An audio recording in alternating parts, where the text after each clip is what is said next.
Stéphane Rioux est un des rares Québécois à avoir navigué sur le Pen 26 d'Éric Tabarly. Mais aujourd'hui, nous le rencontrons pour un voyage qu'il a fait en 98 en kayak de mer à la base Côte-Nord.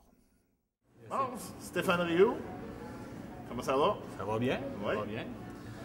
Un ami, un très grand ami Personnel.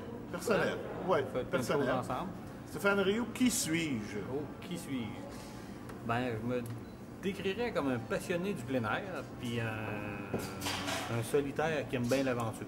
Ça, beaucoup d'aventures en solitaire, ça, j'aime ça. Puis qu'est-ce que tu as accompli là, pour te rendre là? Ben, je vous dirais, depuis longtemps. J'ai descendu une rivière en canot jusqu'à Bay James, l'Aricana. J'ai fait plein de choses. Le tour de la Gaspésie en vélo, le tour du Nouveau-Brunswick également en vélo, le tour complet. Après ça, beaucoup de voiles. J'ai 5 traversées de l'Atlantique, plusieurs campings d'hiver, boussole. Par la suite de ça, kayak, évidemment beaucoup de kayak de mer. Ça fait pas mal le tour là, de toutes mes aventures. Pourquoi la base Côte-Nord, Sylvain? C'est parce que la base Côte-Nord, tu recules de 15 ans, c'était une place qui était pas mal inaccessible, il n'y avait pas de route. C'est la solitude encore, mais à ce temps, c'est un peu plus urbain parce que la route s'y rend, mais c'était plus l'aventure, la grande aventure au bout de la planète dans ma province. Puis j'aime bien visiter le Québec dans tous les coins et les recoins. Fait que ça a été ça la Côte-Nord. C'est une place qui est éloignée, mais en même temps qui est proche pour l'aventure. C'était ça. Difficile d'accès, puis beaucoup de solitude qui se présente là pour les gens qui restent là. Fait que c'était un peu ça qui m'attirait vers là, la solitude de chaque village qui est distinct d'un de l'autre, qui est éloigné. Préconiser un kayak en plastique. Parce que je savais pas dans quoi je m'embarquais, puis le kayak de plastique, à mes yeux, m'apparaissait comme plus facile à réparer. En faisant un feu sur le bord de la plage, je pouvais trouver un bout de plastique dans mes bagages ou un bout de plastique sur la grève, le faire fondre, puis réparer un trou qui se serait fait ou quelque chose du genre. Le fibre de verre, aujourd'hui, je pense peut-être que je repartirais avec un kayak plus rigide en fibre de verre, parce que c'est plus rigide, c'est plus stable, c'est plus fragile, mais avec un petit kit de réparation, probablement que ça serait ça mon choix aujourd'hui. Mais à l'époque, je n'étais pas arrêté, c'est le choix que j'avais fait. Fait que c'était ma philosophie, c'était d'être autonome pour me réparer, puis pas besoin d'un feu, deux couteaux en plastique, puis on chauffe le trou, puis on repart, là, ou on met du tape gris sur le trou, et c'est parti. Fait que c'était un peu ça le choix de à l'époque. Stéphane, on se prépare comment pour un voyage de 400 km là, en kayak? Longtemps d'avance. Longtemps d'avance, surtout mentalement.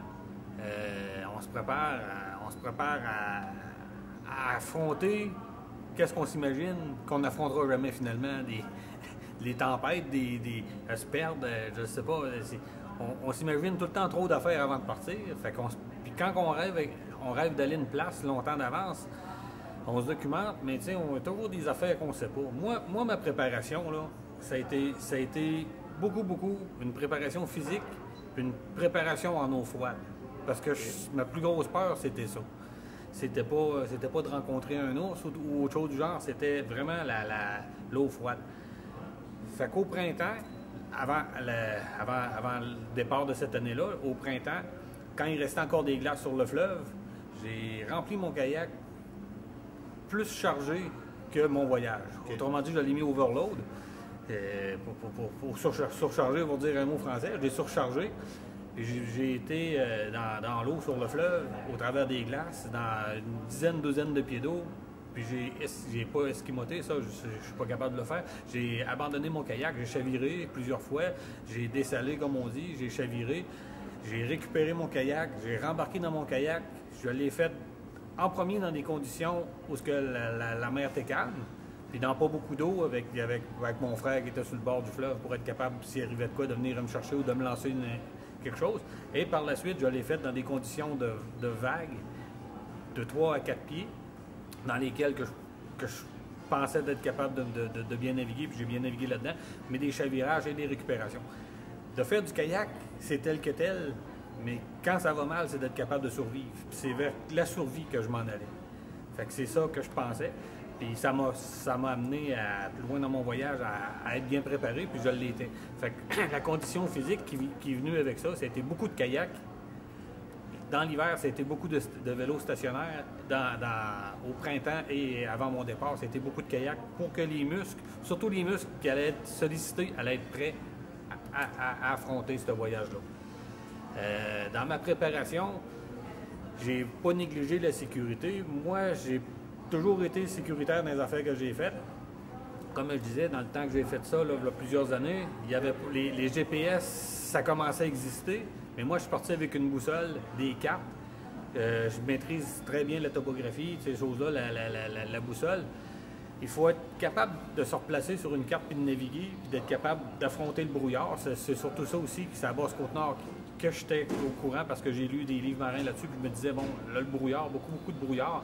Fait que je m'étais préparé un kit de survie qui consistait avec un sac de couchage qui était étanche, mon sac de couchage d'un sac étanche, puis d'un autre sac étanche, des fusées de détresse, des bars à l'époque, j'amenais des bars, des Nutribars, parce que je me disais, 6 ou 7 Nutribars, je peux t'offrir au moins 4-5 jours avec ça. C'est l'affaire que j'ai trouvée le plus économique.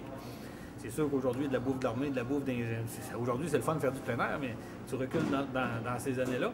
Puis, il y a ça, un miroir. Pour moi, c'était important, un miroir, parce que je me disais, un miroir, tu peux refléter, même le soir, avec une flashlight, tu peux te faire voir.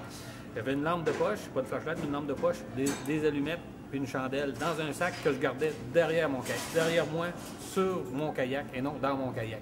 Si j'avais abandonné mon kayak, je ramassais ce sac-là, qui avait une corde, qui avait 10 pieds de long, avec un mousqueton, que je pouvais attacher à ma ceinture, laisser le sac, puis nager. Puis après ça, ben, c'était la survie qui aurait malheureusement, je m'en ai pas servi, là, mais c'est tout ça ma préparation mentale et physique. Puis souvent, je me répétais le soir, en me couchant, ça serait quoi les gestes à faire si jamais je me fais prendre en traversant une grande baie où la mer est trop grosse, je me brûle à essayer de rembarquer dans mon kayak.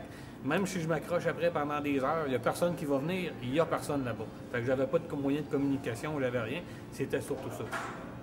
Il ne faut pas oublier qu'entre les villages, entre chaque village, c'est entre 2 et 5 jours que tu rencontres personne. Tu vas rencontrer des gens le matin ou l'après-midi que tu vas arriver au village, mais entre les villages, il n'y a pas grand-chose. Il n'y a pas grand monde.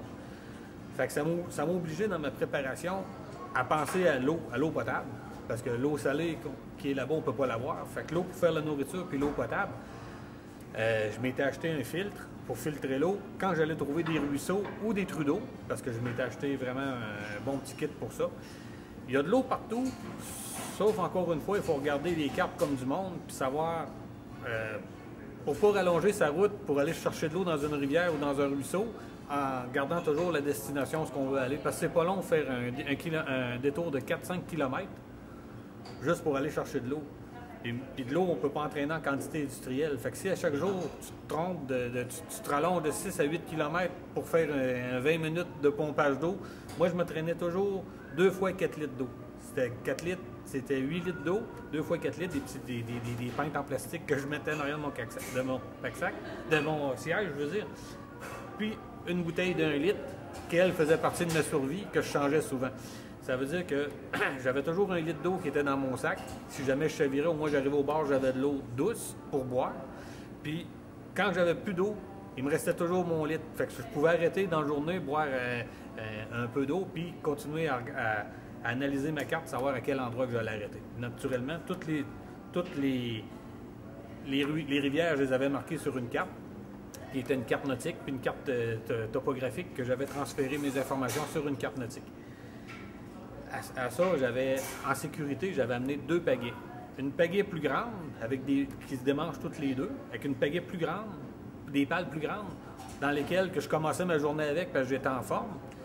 Puis une pagaie plus petite pour mes fins de journée parce que j'étais fatigué. Or donc, j'avais peur de me faire une entorse, d'être endolori dans un muscle. Fait que je prenais, quand je commençais à être fatigué, vers le milieu de l'après-midi, je changeais de pagaie. Même s'il faisait beau, je m'étais mis une philosophie comme ça, une consigne.